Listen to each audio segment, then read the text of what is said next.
The year is 2005.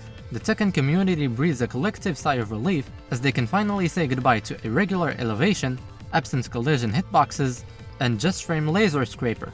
Players are testing out their characters, including Kazuya mains, who eventually discovered the coveted down forward 2 into perfect electric combo. And a mere 9 months after T5's console release, the first perfect electric combo recorded in a competitive setting and still available to this day was performed by none other than Reinhardt. And even then, it still elicits as much of a reaction then as it does 13 years later. But this begets the question, why is this shit so hype? Why does the crowd go haywire after the player hits a simple 3-input command? Well, there's the short answer, and then there's the long answer. Didn't read that last part? Good. Reading that when you don't know how perfect electrics work will make you feel like you just smoked that shit you can only find walking along the Kashish transport paths in Azerbaijan. So here's how it works. See? It's that simple.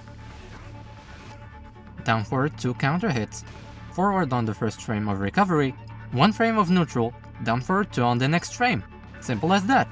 As you can see, it's so simple that after 4 days of practice, I was able to do it with a consistency that genuinely made me shudder at how often I would be hitting it if I kept practicing for a few weeks. So again, why is the down forward 2 perfect electric combo so popular?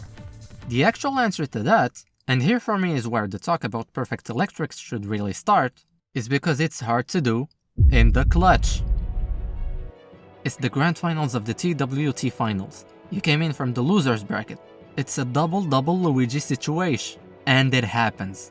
Your Hail Mary down forward 2 connects on counter hits. Do you honestly think that you can hit a perfect electric?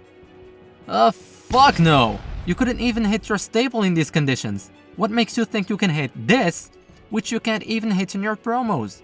There is a world of difference between hitting a perfect electric in the comforts of practice mode and doing it while thousands of people from all around planet Earth are watching you, your adrenaline is through the roof, and the stakes are so high. If it were actually easy, no one would pass up the opportunity to get a 49 damaged counter hit launcher. I know this because Asuka's while standing 2 into forward 2 is basically the same thing, except way easier. And I've seen way more of these than these. If down forward 2 perfect electric were as easy as while standing 2 forward 2, there would have been as much Kazuya's unranked as there are Leroy's in EVO Japan 2020. You would have to be a pro Kazuya veteran to get this consistently. So wait a minute, why do even these second pros, with all their nerves of steel, not try it?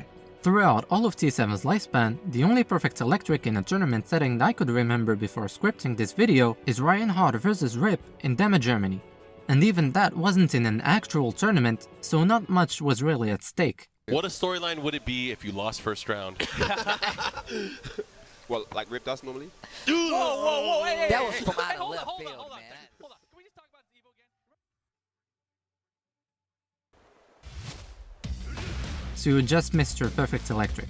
What's the worst thing that can happen? Well, excluding monumental fuck-ups, one of 3 things can happen. You get your electric, but it comes out too late and it counts as the first juggle hit, which is relatively good. You mess up the electric and you get a down forward 2, which is kinda bad. Or you get a down jab, which is the worst thing that can happen. If you do get an electric, how much damage you can get from it is complicated, but it mainly depends on how ready you are for it not working. If you get a down forward 2, your opponent is knocked down and you get your Kazuya Vortex, which, as I said, is a certified meh outcome. If you get a down jab, you're at +7 full crouch, and Kazuya can't do nothing at +7 full crouch. So here's a flowchart that shows all possible outcomes from attempting a perfect electric, both good and bad. And looking at this, you start asking yourself, is this even worth it? And the answer to that might just be the answer to the previous question, which is, there is no right answer. Chokesei regularly goes for the perfect electrics and adjusts to his mistakes, whereas Boalov simply goes for 3-1-4. So really, I'm asking you, the viewer, the Kazuya player that can't do perfect electrics yet, do you really think that because you don't go for the flashy combo every time, it makes you any less of a man?